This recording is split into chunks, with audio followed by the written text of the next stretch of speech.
Magandang gabi mga kakabsat! Hello sa inyo! For today's video mga kakabsat is kami po'y maglalaro ng bingo! O diba pati bingo nakarating na sa Dubai? Ano ba yan? Kasama nga namin mga kakabsat yung kasama namin dito sa bahay na maglalaro ng bingo. Si Kuya Lawrence, si Kuya Bruce, si Ate Amir, si Gerald at of course ang aking asawa. Etong laro na to mga kakabsat is for fun only. Huwag kayong mag-alala. Sobrang excited na nga ng lahat na maglaro kakabsat. Kaya ito si Gerald nagpapakute pa talaga sa camera.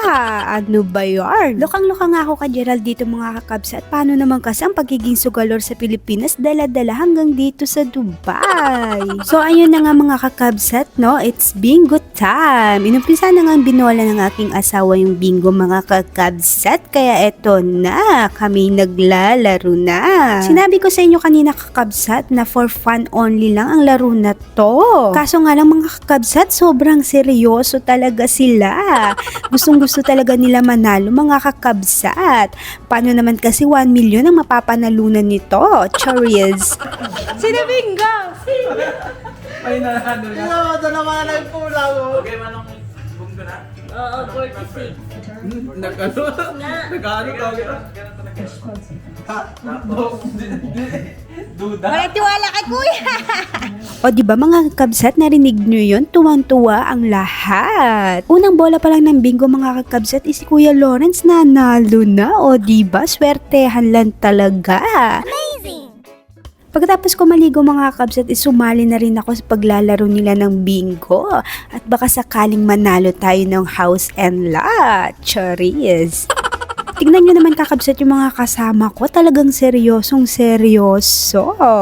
Itong tatlo na to mga kakabsat, galit-galit muna kasi gusto talaga nilang manalo. Kaso nga lang mga kakabsat, may mga balat ata sa puwet ang mga ito.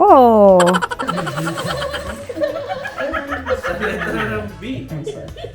IG. 55. Tawang-tawa na sila dito mga kakabsat. Paano naman kasi mananalo na naman si Kuya Lawrence? Yung mga card ng dalawang ito ay wala pang laman. Ano ba yarn?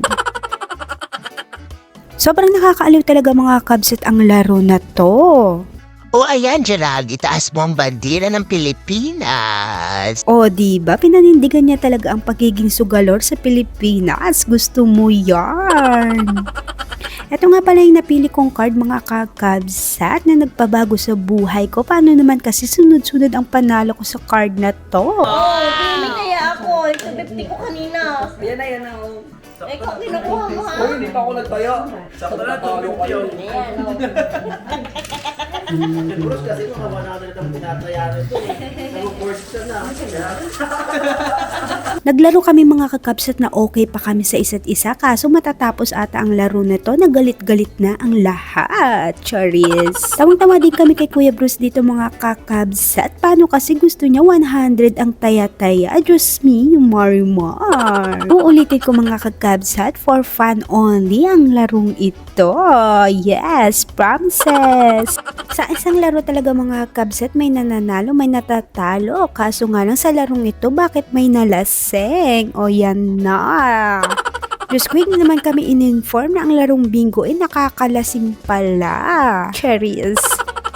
Pagkatapos nga namin maglaro ng bingo mga kakabsat, kinabukasan itong aking asawa ay nakipag-inuman. Ano ba yan? Saktong-sakto nga mga kakabsat, dito sa sala namin ay may CCTV kaya kuhang-kuha naman ang pagkalasing ng aking asawa dito.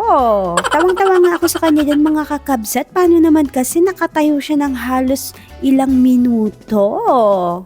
Hinihila ko siya dyan mga kakabsat para mahiga na kami sa aming bed kaso nga lang nagpipipilit talaga siyang tumayo dyan. At sa sobrang inis ko sa kanya mga kakabsat, itinulak ko na siya dyan sa sofa para dyan na mahiga kaso ayaw niya. Ano ba yan? Hinayaan ko na muna siyang nakatayo dyan mga kakabsat at nag-ayos-ayos na muna ako. 2 AM na rin kasi to mga kakabsat. Gabing-gabi na talaga. Kaya wawarningan ko na kayong mga kakabsat, ang larong bingo ay nakakalasing pala. Charis. So paano ba yan mga kakabsat? Matutulog na kami. Good night sa inyo. Hanggang sa muli. Bye!